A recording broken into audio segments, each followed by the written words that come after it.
আসসালামু আলাইকুম। এখন দেখবেন সংবাদ শিরোনাম। ইসিতে আজ নিষ্পত্তি হচ্ছে ৭০ জনের আপিল। বিদ্রোহীদের নিয়ে চ্যালেঞ্জ যায়নি বিএনপির। বহিষ্কৃতরাও প্রমাণ করতে চান নিজেদের জনপ্রিয়তা। বাংলাদেশের সংবিধান নির্ধারণ হবে নির্বাচন ও গণভোটে, বললেন প্রধান উপদেষ্টা। অনেক তরুণ রাজনীতিকের জয় প্রত্যাশা ডক্টর ইউনূসের। ক্রিকেট নিয়ে টানাপোড়েনে লাভবান হবে না বাংলাদেশ, ভারতের কেউ, ধারণা বিশ্লেষকের। কূটনীতির চেয়ে রাজনৈতিক উদ্যোগে জোর দেওয়ার পরামর্শ। ঢাকায় নতুন মার্কিন রাষ্ট্রদূত ব্রেন্ট ক্রিস্টেনসেন। ঢাকা ওয়াশিংটন সম্পর্কে উইন উইন অবস্থা তৈরি করাই চ্যালেঞ্জ, বলছেন বিশ্লেষকরা। এতক্ষণ দেখছিলেন সংবাদ শিরোনাম, এখন দেখবেন বিস্তারিত। ত্রয়োদশ জাতীয় সংসদ নির্বাচনে আপিল শুনানির চতুর্থ দিনে প্রার্থিতা ফিরে পেলেন ১৫ জন।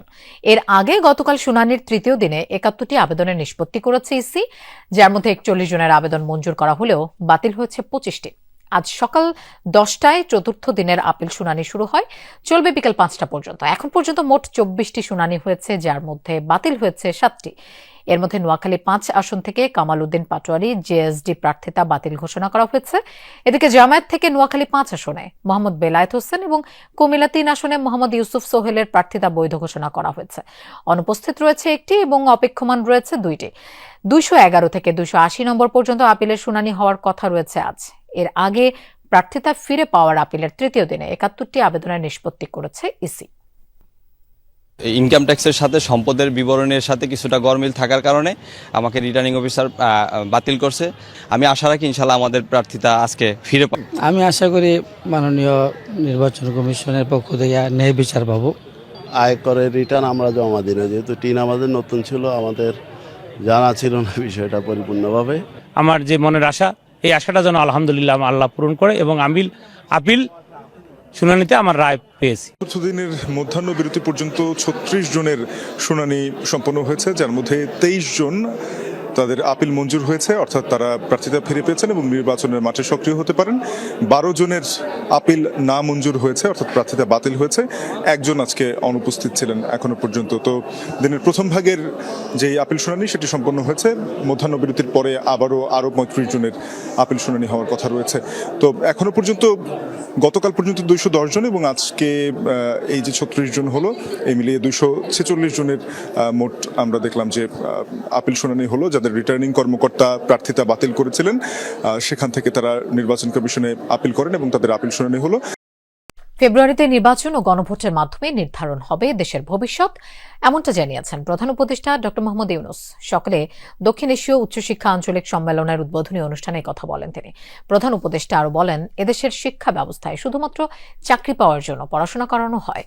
চাকরি খোঁজার প্রবণতা বাদ দিয়ে কেন উদ্যোক্তা হওয়ার দিকে আগাচ্ছে না, এমন প্রশ্ন তোলেন প্রধান উপদেষ্টা। তিনি বলেন, তরুণদের রাজনৈতিক দল রয়েছে, তাদের অনেকে নির্বাচনে জিতে আসবেন এমন প্রত্যাশা ব্যক্ত করেন তিনি। এ সময় তরুণদের স্বপ্নবাজ হওয়ার আহ্বানও জানান তিনি।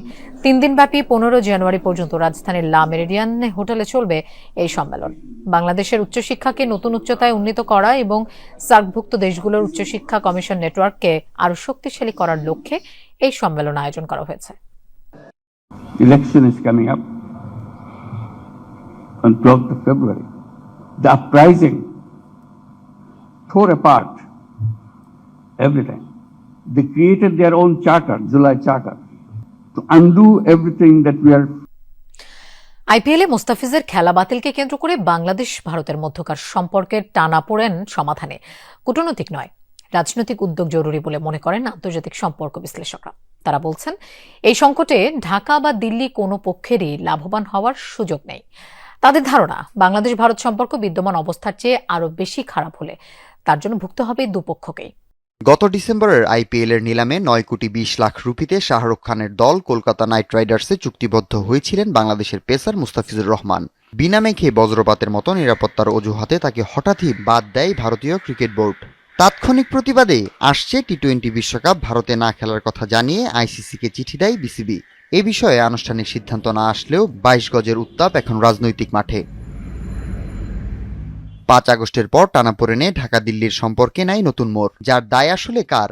মুস্তাফিজকে কেন্দ্র করে যে সংকটটা তৈরি হয়েছে সেটা মোটেও কাম্য নয়, এবং এই ক্ষেত্রে আসলে ভারতীয় ক্রিকেট বোর্ড এবং ভারতীয় রাজনীতিতে যেই ধরনের একটা দায়িত্বশীলতা থাকা দরকার ছিল সেটার অভাব আছে। এটা আমার কাছে অপ্রয়োজনীয় মনে হয় যে এটা করার দরকার ছিল না, এটা অহেতুক একটা উস্কানিমূলক কাজ হয়েছে। তো কাজেই বাংলাদেশ ভারত সম্পর্কে যেটা বললেন, এখনকার যে বাস্তবতা, তাতে খুব সাবধানে এগোনোই বুদ্ধিমানের কাজ হবে বলে আমার ধারণা।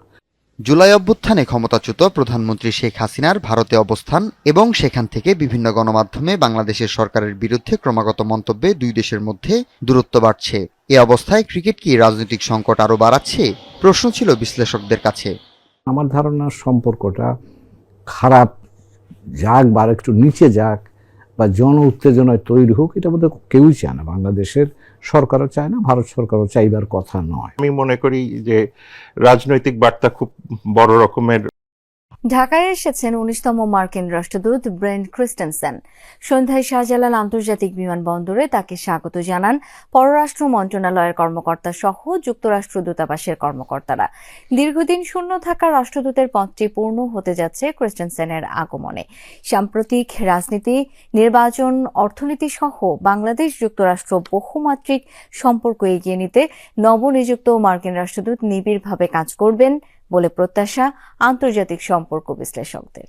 পিটার হাস চলে যাওয়ার পর দীর্ঘ সময় শূন্য ছিল মার্কিন রাষ্ট্রদূতের পদ। ট্রাম্প প্রশাসনের নিয়োগে এবার রাষ্ট্রদূত হিসেবে ঢাকায় আসলেন ব্রেন্ট ক্রিস্টেনসেন। তাকে স্বাগত জানান পররাষ্ট্র মন্ত্রণালয় ও মার্কিন দূতাবাসের কর্মকর্তারা। ঢাকায় আসার আগে 9 জানুয়ারি ওয়াশিংটন ডিসিতে আনুষ্ঠানিকভাবে শপথ নেন ব্রেন্ট ক্রিস্টেনসেন। জানান বাংলাদেশের সাথে তিনি বেশ ভালোভাবে পরিচিত, সেখানে ফিরতে পেরে ভীষণ আনন্দিত। এর আগে সিনেট শুনানিতে ক্রিস্টেনসেন গণতন্ত্র, মানবাধিকার, রোহিঙ্গা সংকট এবং অর্থনৈতিক সহযোগিতার উপর জোর দিয়েছিলেন। তার নেতৃত্বে যুক্তরাষ্ট্র নির্বাচন পর্যবেক্ষণে আরো সক্রিয় হতে পারে বলেও ধারণা করা হচ্ছে। নবনিযুক্ত রাষ্ট্রদূত এই বহুমাত্রিক সম্পর্ক এগিয়ে নিয়ে যাওয়ার জন্য কাজ করবেন, শুধুমাত্র এক কেন্দ্রিক না। নতুন পলিটিক্যাল পার্টি যেটা বাংলাদেশের ইলেকশনে আসবেন, তাদের সাথে এই কন্টিনিউটিটা বজায় রাখার জন্য সর্বোচ্চ চেষ্টা করবেন। প্রত্যেকটা সেক্টরেই কাজ করার সুযোগ রয়েছে এবং বাংলাদেশ, আমি মনে করি যে প্রোঅ্যাক্টিভলি এই সুযোগগুলো গ্রহণ করা উচিত।